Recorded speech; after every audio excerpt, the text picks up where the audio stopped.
केंद्रीय गृह मंत्री अमित शाह के बिहार दौरे का आज दूसरा दिन। नालंदा, मुंगेर और खगड़िया में रैलियां होंगी आयोजित। बिहार में बीजेपी की तैयारी को मजबूत करेगा अमित शाह का ये दौरा। बीते दिन शाह ने सीवान और बक्सर में जनसभाओं को किया था संबोधित। साथ ही एनडीए के उम्मीदवारों के लिए मांगा था समर्थन। बिहार में 6 और 11 नवंबर को होगी 2 चरणों में वोटिंग, जबकि 14 नवंबर को सामने आएंगे नतीजे।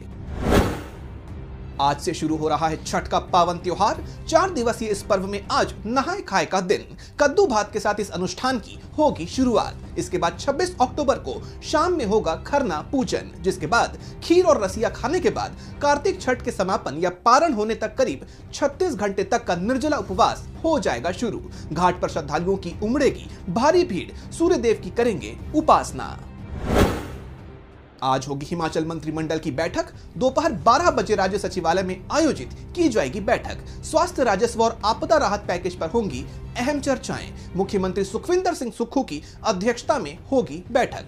कई अहम फैसलों पर लग सकती है मुहर। विभिन्न विभागों में खाली चल रहे पदों को भरने के प्रस्तावों पर भी लिया जा सकता है फैसला।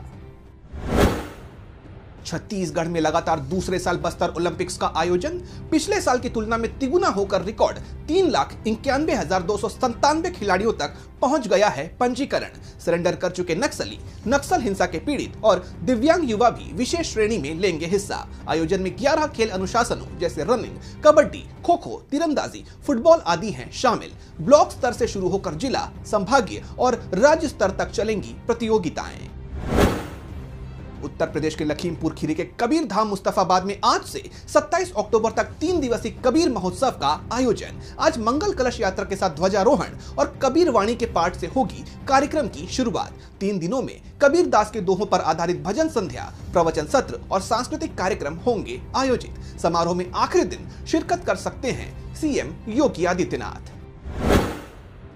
भारत यात्रा पर जर्मन चांसलर ओलाफ स्कोल्स। आज पीएम मोदी से होगी मुलाकात। सुरक्षा और रक्षा सहयोग समेत कई मुद्दों पर होगी चर्चा। 7वें अंतर सरकारी परामर्श की सह अध्यक्षता करेंगे स्कोल्स और पीएम मोदी। आईजीसी परामर्श के लिए चांसलर स्कोल्स के साथ उनके मंत्रिमंडल के सीनियर मंत्री भी होंगे मौजूद। दोनों नेता नई दिल्ली में आयोजित जर्मन बिजनेस के 18वें एशिया प्रशांत सम्मेलन को भी करेंगे संबोधित। आज एशियाई दौरे के लिए रवाना होंगे अमेरिकी राष्ट्रपति डोनाल्ड ट्रंप। इस दौरान वो मलेशिया के कुआलालंपुर में 47वें आसियान शिखर सम्मेलन में लेंगे हिस्सा। जापान की नई और पहली महिला पीएम साने ताकाइची से भी करेंगे मुलाकात। इसके बाद ट्रंप साउथ कोरिया जाकर राष्ट्रपति ली जे म्यूंग के साथ करेंगे मीटिंग। इस एशियाई दौरे पर उनकी चीन के राष्ट्रपति शी जिनपिंग से भी होगी मुलाकात। दोनों देशों में टैरिफ को लेकर बढ़े तनाव के बीच अहम मानी जा रही है ये मुलाकात। पाकिस्तान और अफगानिस्तान में आज फिर होगी बैठक।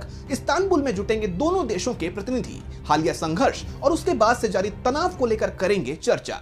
दोनों देशों के बीच कतर की मध्यस्थता में हुए शांति समझौते को अंतिम रूप देने को लेकर होगी बातचीत। पाकिस्तान की काबुल में एयर स्ट्राइक के बाद दोनों देशों के बीच छिड़ गई थी जंग। पाकिस्तान की अपील पर तालिबान सीज फायर पर हुआ सहमत।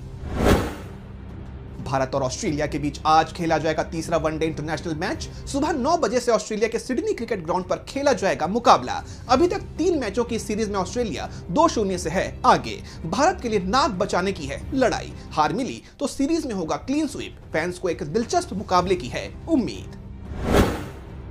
दक्षिण भारत में उत्तर पूर्वी मानसून के कारण केरल, तटीय कर्नाटक और दक्षिण आंध्र प्रदेश में भारी से बहुत भारी बारिश का अनुमान।